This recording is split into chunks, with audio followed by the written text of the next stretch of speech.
Bonjour ou bonsoir et bienvenue sur un nouvel épisode de la Pause Podcast.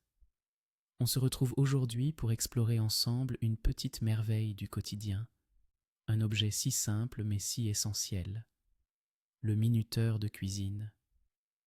Imaginez-vous dans une cuisine chaleureuse, entourée des arômes réconfortants de plats faits maison. Le minuteur de cuisine est l'ami fidèle de tout cuisinier, qu'il soit amateur ou professionnel. Mais saviez-vous que cet outil pratique a une histoire fascinante ? Revenons quelques siècles en arrière, à l'époque où les cuisines étaient souvent le cœur des foyers. Les gens cuisinaient des plats savoureux à partir d'ingrédients frais, mais sans minuterie pour les aider.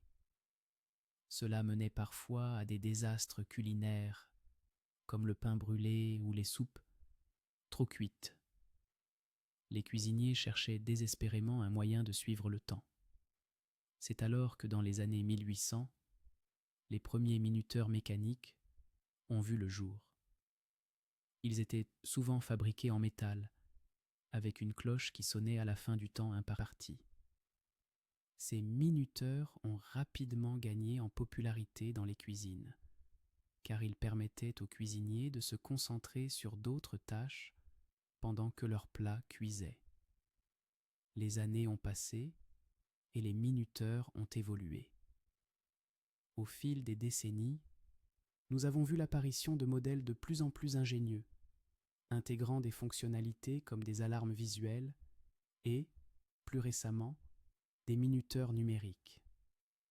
Mais quelle que soit la forme qu'ils ont prise, leur fonction est restée la même: aider les cuisiniers à maîtriser le temps. Aujourd'hui, dans nos cuisines modernes, les minuteurs sont omniprésents.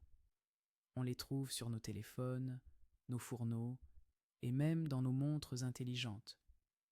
Pourtant, peu importe combien la technologie évolue, l'objectif demeure: savourer le moment présent tout en préparant un repas.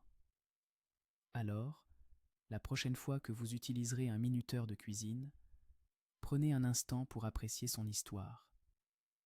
Pensez à tous les cuisiniers avant vous qui ont utilisé un simple outil pour éviter les erreurs et transformer des ingrédients en chefs-d'œuvre. Merci d'avoir pris le temps de vous joindre à nous aujourd'hui. Nous espérons que cet épisode vous a apporté un moment de douceur et de réflexion.